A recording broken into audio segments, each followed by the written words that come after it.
Good afternoon po mga kababayan, ma'am sir, or good evening na. This is Jam, the Filipino channel ang inyong pong lingkod. So today is April 15, 2026 at tayo ngayon ay papunta dito sa may Glorieta 2 sa may Farm Drive, San Lorenzo, Makati po yan, at dadalhin po natin sa may Marriott Hotel sa may Resorts Drive, Barangay 183 Pasay.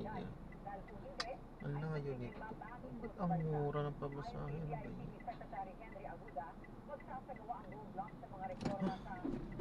Choice tayo.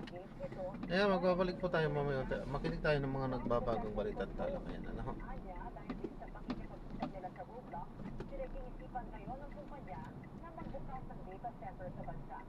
Samantala, hinimok po ni Aguda ang publiko na agad isumbong ang mga social media posts na maaaring maituring na fake news o maling informasyon. Maaari na rin email ang screenshot ng fake news post sa 1326 at bicp.gov.ph. Ipadadala naman ng kagawaran ang sumbong sa mga social media platform para maakinan.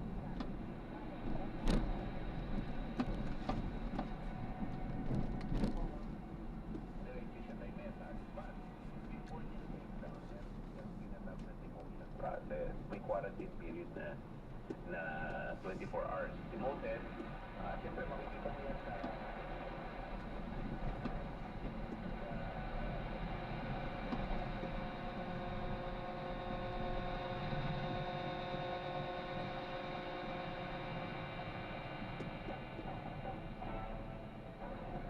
Sa sports, di grupo si Pinay star Alex Ayala na makausad sa susunod na round ng Stuttgart Open sa Germany.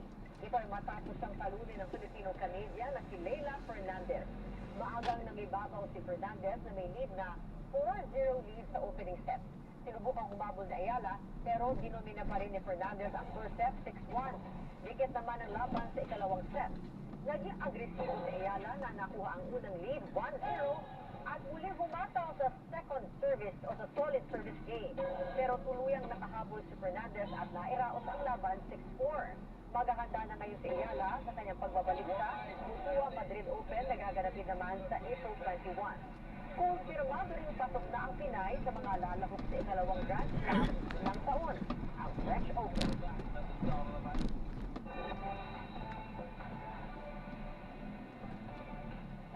Dalawang araw na lang at magaganap na ang grand draw ng Puso Together promo kung saan dalawang kapamilya ang pwedeng manalo ng 2 bata ginting na tig 200,000 pesos. Lahat ng entries sa daily draw sa loob ng 8,000 na promo ay qualified sa darating na grand draw. Kaya kung isa ka tutumutok sa Primetime Show, sa ABS-CBN, sa All TV, at tumutok sa pamilyang Word sa mga programa, minsan ka kang manalo. Tuloy-tuloy pa rin ang daily draw hanggang Biyernes kung saan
day, mga kapamilya kaservisyo. Ayan na. Saka magandang gabi po. Safer Metro Manila. Safer City. Parang partner, hot day pala, pero bumababa na yung energy natin. Bakit? Ang taling mapagod ngayon, partner. Sa sobrang ang init. Talaga matitrain ka kagad. Ayun. Tapos medyo may traffic din no? Dyan sa mga intersection dito sa kanto ng Quezon City, mga kanto. Ay, hindi nagbibigayan eh. Pero may tigil pa sa partner. May tigil pa sa dalawa. Junction ay nagdang pa doon. Ay, kayo po ay nakatutok. Spot report. Isang lang namin ninyo. Kaya ako po, Jeff Caparas. At ako naman, si Martin Patier. Ay, hello ha sa mga nasa biyahe pa ngayong mga oras na ito. Ngayong Miyerkules, April 15, 2026. Aba, hindi na pala natin nababanggit ito, partner. Yung Viber number natin. Sila na yung bahay ko, Jeff. Napansin ko ulit eh. Kung ano po ang inyong mga nararanasan, nasaan man ho kayo ngayon, kung kayo may Viber, ay magmensahe ho kayo dyan. Baka mabasa ho namin kayo kung sakasakali. Anong nararanasan nyo? Anong mga nakikita Oo, nyo? sige partner, kung may mga nag-susemento sa labas na nakakabay. Atawarin mo na.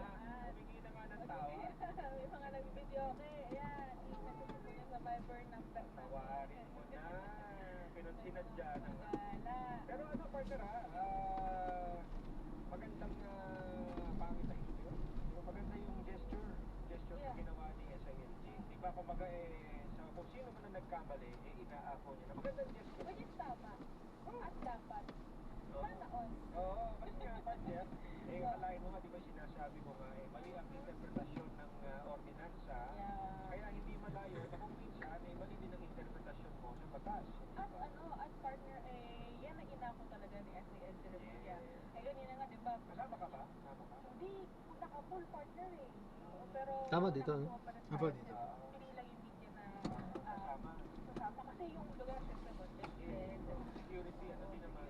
Purposes dyan, partner. Pero kanina nga, kasi personal na pinikita, ipinaliwanag din naman ni SAL Revilla kung ano yung mga dahilan na bakit dapat na itong pero at the same time, Nagiging daw yung mga bata niya. Ibig sabihin mga bata na yun, yung mga implementor, di ba?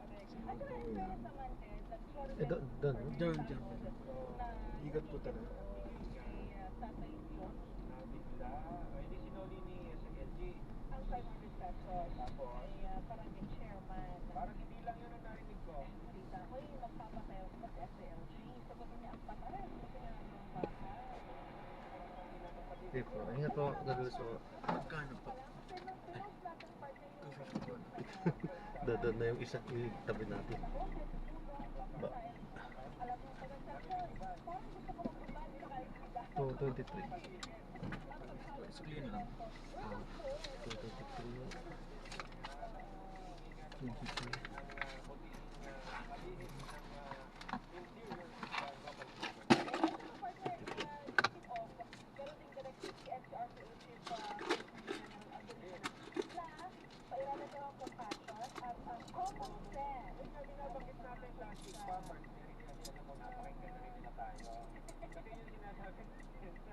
Aba, may pagpapantili na medyo napareact tayo ng konti. Compassion and common sense yan. Kasi nga naman, sabi nga na ilang mga nakausap natin, dito sa Metro Manila, May tigpiso ba kayo? dahil sa dikit-dikit, extension na ng bahay mo. Wala akong tigpiso, sir eh. Sige po, sa inyo na lang po. Okay lang po. Ha? Okay lang po. Kulang ng dos po ito. Hindi, okay lang po. Kahit sa inyo na lang po. Ha? Okay lang po, kahit sa inyo na lang po. Ha? Hindi po, sir. Okay lang po. Okay lang naman po. Ano na lang po. Tip ko na lang po. Ha? Thank you po. Sige, salamat po. Salamat po. God bless po. Thank you. God bless. Thank you. Thank you po. Natatanggap na mga information ng partner, diba? Alam mo ito, sa ground, narinig natin na meron ng mga implementor na nasa loob na ng bahay, tinatawag pa. Nakakabad na, ano ganito?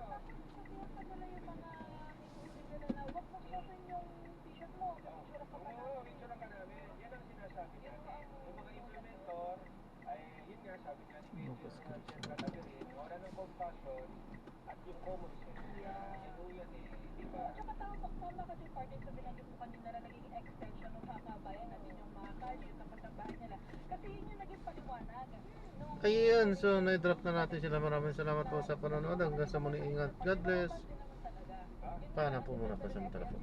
Kahit sa uban yun, yung bahagi ng kasagaran ay public property pa rin. So, hindi... Anyway, yun nga, common sense na lang yun. Lahat ay nadadaan sa pag-uusap. Tsaka binasa ko yung ordinance sa partner sa Quezon City ngayon. Ano sa? Patungkol dyan. Yun nga, mga public parks, mga public na kalsada, yan ay talagang malipid ay pinagbabawal. Ngayon, kung i-interpret mo nga ng tama, ay siguro yung mga fast food, mga resort park, o yung mga major na mga pang-public park, bawal sila sa park na yun.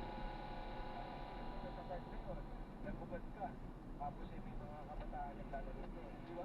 Hindi komportable yung Ano mga yung kapag-park.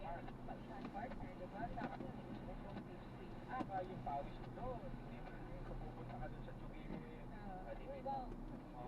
yung mga inaamoy. Kaya yun po yun, kaya common sense lang. Diba? Siyempre